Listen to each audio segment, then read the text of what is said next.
राजनीति में वो नहीं होता है जो आप सोचते हैं। राजनीति में वो हो जाता है जिसकी आप कल्पना नहीं करते हैं।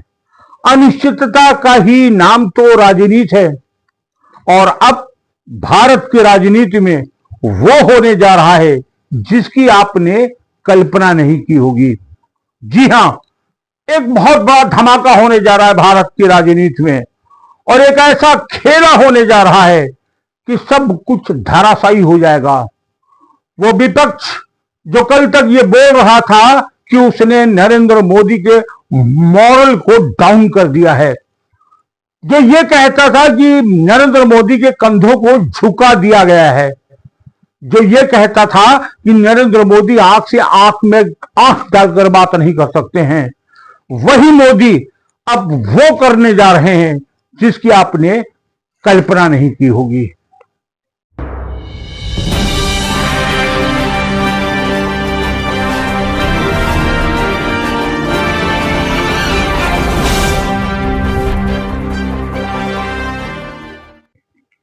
प्रणाम, मैं सतीश शर्मा एक बार फिर कमेंट टुडे के नए एपिसोड में आज एक बहुत महत्वपूर्ण बात करने जा रहा हूं, और आज आपको बताने जा रहा हूं कि भारत की राजनीति में किस प्रकार से इस देश की राजनीति ने करवट बदलना फिर प्रारंभ कर दिया है।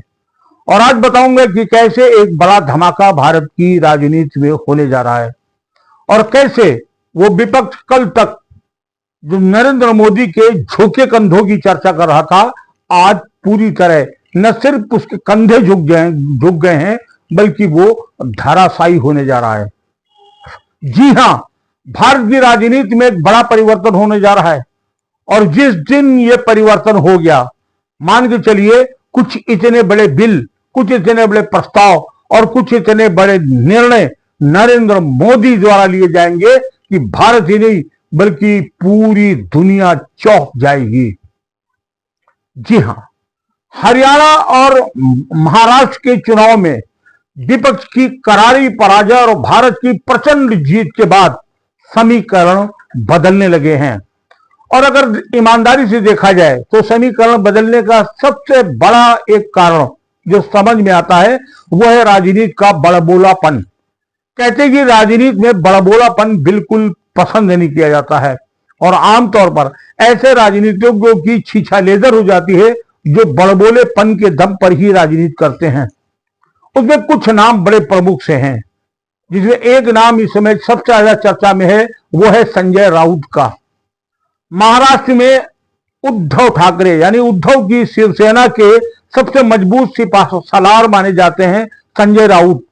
संजय राउत के बड़बोलेपन का आलम यह था कि चुनाव के पहले तक तो ऐसी लंबी लंबी बातें कर रहे थे और ऐसा बोल रहे थे जैसे वो सिकंदर हो गए हैं और पूरी दुनिया पर उन्होंने फतह हासिल कर ली हो। और ऐसे ही दूसरे बड़बोलेपन के शिकार थे राहुल गांधी। कांग्रेस के सुप्रीम कमांडर कहे जाते हैं राहुल गांधी, राष्ट्रीय अध्यक्ष, और राहुल गांधी राष्ट्रीय अध्यक्ष न होने के बाद भी सुप्रीम कमांडर हैं। सब कुछ उन्हीं के इर्द गिर्द रहता है कांग्रेस में। और राहुल गांधी ने लोकसभा के चुनाव में चंद सीटें क्या ज्यादा हासिल कर ली कि उनका तो हवा में उड़ना ही प्रारंभ हो गया था, और ऐसे बड़बोलेपन वाले बयान दे रहे थे जिसे जनता स्वीकार नहीं कर पा रही थी। 55 से बढ़कर के 99 तक पहुंचने वाले राहुल गांधी ने ये दावा करना शुरू कर दिया था कि उन्होंने नरेंद्र मोदी को मॉरली डाउन कर दिया है, उनके आत्मविश्वास को मार दिया है, नरेंद्र मोदी के कंधे झुक गए हैं, नरेंद्र मोदी का आत्मविश्वास मर गया है, नरेंद्र मोदी में इतनी औकात नहीं कि राहुल गांधी की आंख में आंख डालकर बात कर सके। ऐसा वो खुले मंचों पर और मीडिया के कैमरों के सामने बोल रहे थे। और ऐसे ही एक बड़बोलेपन के और नेता है जो उत्तर प्रदेश में कभी समाजवादी पार्टी के मुख्यमंत्री भी हुआ करते थे, अखिलेश यादव। अखिलेश यादव इस बार 36 लोकसभा सीटें क्या जीत गए, हवा में उड़ने लगे, और अखिलेश यादव को भी ऐसा लगने लगा कि शायद वो सिकंदर हो गए हैं। इसीलिए उन्होंने अयोध्या लोकसभा से चुनाव जीते अपने प्रत्याशी को अयोध्या का नया राजा कह दिया। ये शायद बात उन्होंने बड़ी तफरी में कही हो, बड़े मजाक भरे में कही हो, लेकिन हिंदुस्तान के 120 करोड़ हिंदुओं के हृदय में चुभ गई। हिंदुओं ने इसे अपमान महसूस किया, क्योंकि अयोध्या का राजा केवल राम ही हो सकते हैं, दूसरा कोई हो नहीं सकता। लेकिन जैसे ही उन्होंने अपने प्रत्याशी को अयोध्या का राजा कहा, लोगों में क्रोध और गुस्सा उमड़ पड़ा। परिणाम यह रहा कि समाजवादी पार्टी अपना सुपड़ा साफ कर बैठी। उपचुनाव में तो उसका सुपड़ा ही साफ हो गया, मात्र 2 सीटें उसे मिली। महाराष्ट्र में संजय राउत के बड़बोलेपन ने बिल्कुल सफाया कर दिया है उद्धव की शिवसेना का, और यही हश्र कांग्रेस का हरियाणा और महाराष्ट्र में हो गया है। अब बात करते हैं मतलब की।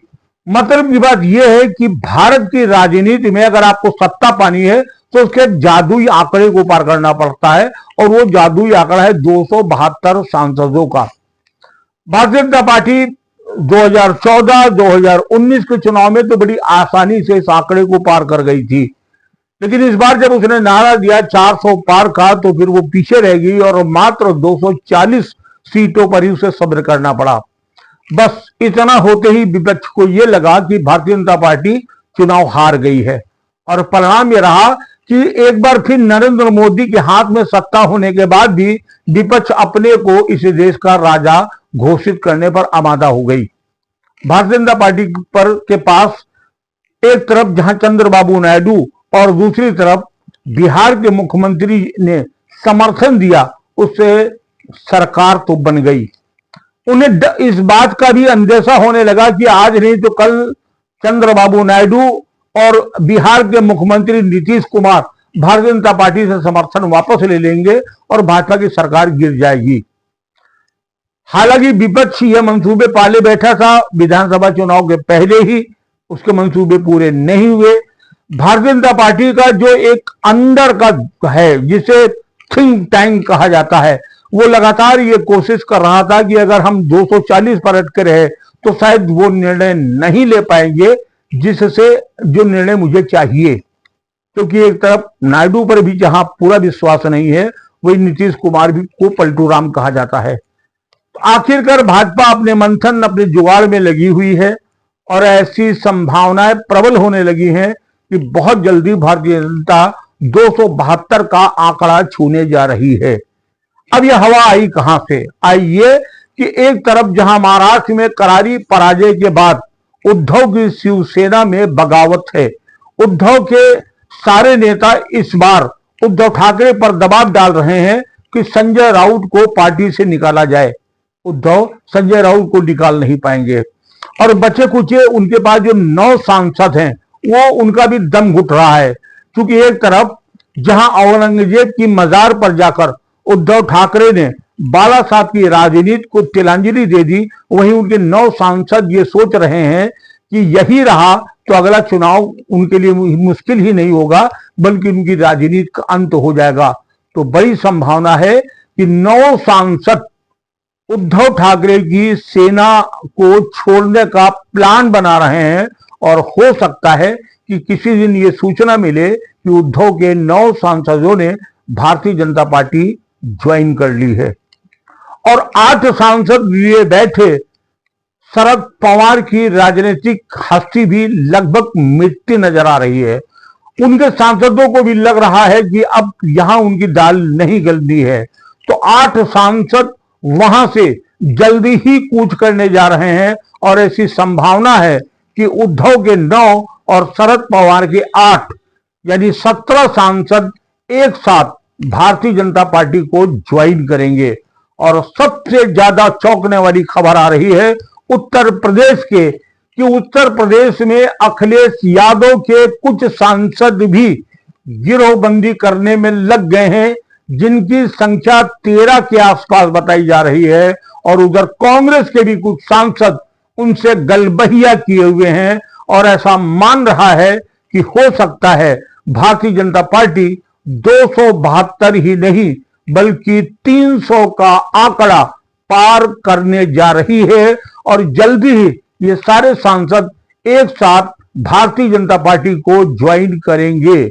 और शायद जिस दिन ऐसा हो जाएगा उसके बाद मोदी की कल्पना के वो सारे बिल लोकसभा के पटल पर होंगे, वो सारे निर्णय जनता के सामने होंगे जिन्हें कभी भारतीय जनता पार्टी अपना मुद्दा बनाकर चुनाव लड़ा करती थी। और ऐसा अनुमान है, चाहे वक्फ बिल हो या समान नागरिक संहिता हो, समान अधिकार का बिल हो, समान बच्चों वाले बिल हो, समान शिक्षा हो, ये सारे बिल एक साथ आ जाएंगे। और हो सकता है इन बिलों के साथ साथ पीओके भी भारत का हिस्सा बन जाए। और ये सब कुछ बहुत जल्दी होने वाला है। ऐसा अनुमान लगाया जा सकता है कि जनवरी से लेकर मार्च के बीच कुछ बड़ी घटनाएं इस देश में होने जा रही हैं, जो एक तरफ राजनीति का कद ऊंचा कर देंगी, दूसरी तरफ सबसे बुरी खबर आएगी तो कांग्रेस के लिए, क्योंकि राहुल गांधी के ऊपर गिरफ्तारी की तलवार टंग चुकी है। विदेशी नागरिकता के मामले में राहुल गांधी को देश निकाला होगा, यह राहुल गांधी गिरफ्तार होंगे। राहुल गांधी गिरफ्तार होंगे, राहुल गांधी जेल जाएंगे, इस बात का आकलन कांग्रेस को हो चुका है। इसीलिए राहुल जेल जाएं उससे पहले ही प्रियंका गांधी को लाकर सांसद बना दिया गया है कि राहुल पर अगर गिरफ्तारी की तलवार गिरती है तो प्रियंका पार्टी को संभालेंगी। और क्यों राहुल गांधी जेल जाएंगे, क्यों राहुल गांधी को देश निकाला जाएगा, राहुल भारत की जेल में रहेंगे या विदेश की जेल में रहेंगे, ये सब कुछ अगर आपको जानना है तो कमेंट टुडे के अगले एपिसोड को जरूर देखिएगा। धुआंधार और बड़ी धमाकेदार स्टोरी के साथ हम अगले एपिसोड में आएंगे। राहुल गांधी पर लटकती गिरफ्तारी की तलवार। जय सिया राम।